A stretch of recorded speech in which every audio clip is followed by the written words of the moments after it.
जय हिंद साथियों, the student life academy में आपका स्वागत है। मैं परवेज आलम। दोस्तों, जैसे कि आप सभी जानते हैं कि हम जो बात करेंगे आज यूपीएसआई की सिलेबस था, उसी के बारे में बात करेंगे। जो वैकेंसी आई थी, कब आई थी? वो 2024 में आई थी और 29 जनवरी को आई थी। और टाइमिंग जो थी उसकी बात कर जाए, टाइमिंग कब थी उसकी, तो रात के 1:25 पर इसका नोटिफिकेशन जारी किया गया था। तो आज हम इसके सिलेबस के बारे में बात करते हैं और यूपीएसआई की जो न्यू वैकेंसी आने वाली है उसके बारे में भी। तो मतलब सिलेबस सभी का सेम रहता है। यहाँ पर समझ लेते हैं बातों को। ये पुरानी वैकेंसी है, पर इसकी सिलेबस के बारे में बात करेंगे हम कि सिलेबस क्या है। तो यूपीएसआई का फॉर्म भरने के लिए आपको जो एलिजिबिलिटी है वो आपको पता होनी चाहिए कि हमारी एलिजिबिलिटी क्या है, कि हम फॉर्म भर सकते हैं या नहीं भर सकते हैं। तो नॉर्मली ये पुरानी वैकेंसी है, लेकिन मैं फिर भी आपको बता दूं कि अगर यूपीएसआई का आपको फॉर्म भरना है और आप उसके लिए तैयारी कर रहे हो, तो आपको नॉर्मली भारत सरकार के द्वारा मान्यता प्राप्त बैचलर डिग्री आपके पास होनी चाहिए। बैचलर डिग्री का मतलब ये होता है कि या तो आपके पास बीए हो, बीएससी हो, बीकॉम हो, इस तरीके की आपकी डिग्री होनी चाहिए जो आपकी फॉर्म अप्लाई कर सकते हैं। नॉर्मली इस बात को समझ लीजिए। और पुरानी वैकेंसी के हिसाब से देखा जाए कि यहाँ पर कितनी सीटें थी, नॉर्मली समझ लीजिए कि जो ओबीसी की जनरल की सीटें 114 हैं, ईडब्ल्यूएस की 25 हैं और ओबीसी कितनी है, 71 हैं। और एससी एसटी वालों की जो है, एससी वालों के लिए 54 है और एसटी वालों के लिए कितनी है, 4 सीटें हैं। तो इसी तरीके से मैं बताना चाहता हूँ कि मतलब ये जो वैकेंसी की जो डेट आती है, मतलब जो पोस्ट आती है वो अपनी कैटेगरी के हिसाब से आती हैं। ये ओल्ड है, अभी जो न्यू वैकेंसी आएगी तो उसके हिसाब से अलग अलग कैटेगरी के हिसाब से ये पोस्ट भी आएंगी। लेकिन नॉर्मली आपको पता होना चाहिए कि यूपीएसआई के लिए जो फिजिकल हमारी एक्टिविटी होती है उसके अंदर हमें क्या करना है और किस तरीके से करना है, ये चीज़ मेन है। ये तो वैकेंसी घटती बढ़ती रहती है, इसे तो अपने हिसाब से देख लीजिए, न्यू वैकेंसी आएगी। लेकिन जो इसमें कैटेगरी दे रखी है फिजिकल जो है, उसे समझ लीजिए ध्यान से। यूपीएसआई के लिए जो भी फिजिकल एक्टिविटी चाहिए वो आपको समझ लेना चाहिए, क्योंकि आप सभी जानते हैं कि जो यूपीएसआई की तैयारी करता है तो उसमें भी क्या होता है कि फिजिकल एक्टिविटी करनी पड़ती है। तो सबसे पहले यहाँ पर हम समझेंगे कि पहला ऑप्शन जो दे रखा है वो जेंडर का दे रखा है, मेल और फीमेल। ठीक है, इसके बाद दे रखी कैटेगरी यहाँ पर के जनरल, ओबीसी, एससी एसटी वाले जो भी हैं। और इसके बाद जो दे रखा है दूसरा ऑप्शन दे रखा है, वो दे रखा है हाइट का। और इसी के बाद नेक्स्ट जो है वो चेस्ट का है और इसके बाद रनिंग का है। तो सभी ये कैटेगरी इस तरीके से बढ़ जाएंगे, जनरल वालों के लिए हो जाएगा ये हाइट वाला और ये चेस्ट का और ये रनिंग का। तो ध्यान से समझेंगे इस बात को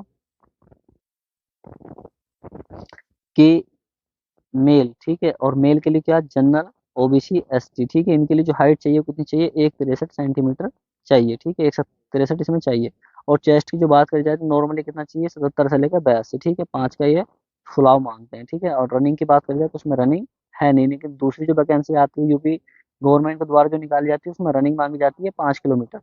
और यहाँ पर मेल की बात करी जाए दूसरी, तो यहाँ पर जो एस सी एस टी वाले हैं, ठीक है, एस टी वालों को नॉर्मली उसकी पोस्ट जो थी टोटल इसमें 4 थी। अदर आपके एग्जाम के हिसाब से भी घट बढ़ सकती है। तो इसमें हाइट चाहिए वो 156 सेंटीमीटर चाहिए और जो उसमें चेस्ट है वो कितना चाहिए, 75 से 80 सेंटीमीटर चाहिए। और उसके बाद फीमेल की बात करी जाए तो फीमेल की यहाँ पे कैटेगरी की बात करी जाए, general, OBC, S C S T, ठीक है, तो इनके लिए सबके लिए सेम है। ये यहाँ पर ऑप्शन देख लीजिए। और इसके बाद 150 सेंटीमीटर इसमें हाइट चाहिए। और चेस्ट की बात करी जाए तो फीमेल का चेस्ट काउंट नहीं करते हैं और उसके बाद यहाँ पर रनिंग भी इसमें नहीं है। और फीमेल की बात करी जाए एसटी की, ठीक है, और एसटी वाले को जो चाहिए वो एक 45 सेंटीमीटर चाहिए। और यहाँ पर चेस्ट नोट काउंट होता है और रनिंग भी नहीं है। ये लेकिन ये ध्यान रखना है कि जो यूपी गवर्नमेंट के द्वारा जो वैकेंसी निकाली जाएगी उस वैकेंसी में रनिंग मांगी जाती है, इस बात का ध्यान रखना।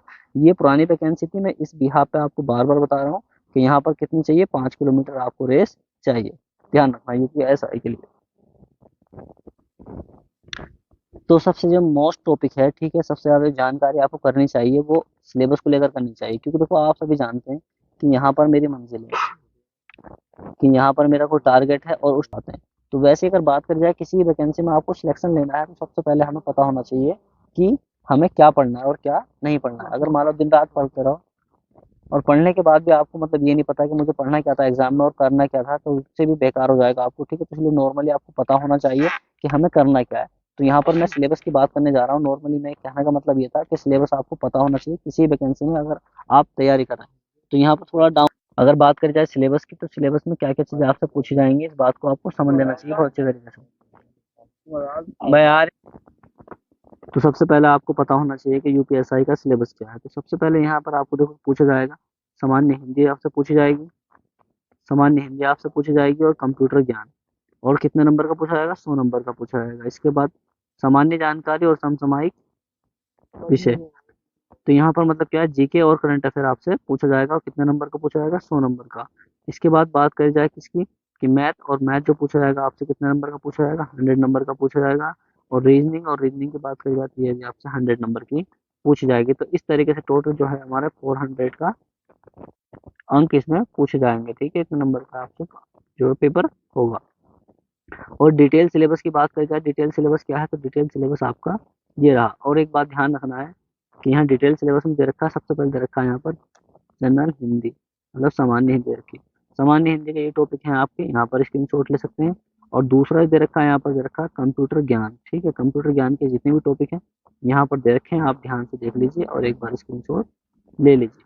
ये कंप्यूटर ज्ञान के जितने भी टॉपिक हैं सारे मैंने नोट कर दिए हैं, इन्हें ध्यान से देख लीजिए आप और कर लीजिए, स्क्रीनशॉट ले लीजिए, क्योंकि लंबी वीडियो बनाने से कोई फायदा नहीं, ये सारे टॉपिक हैं इसके।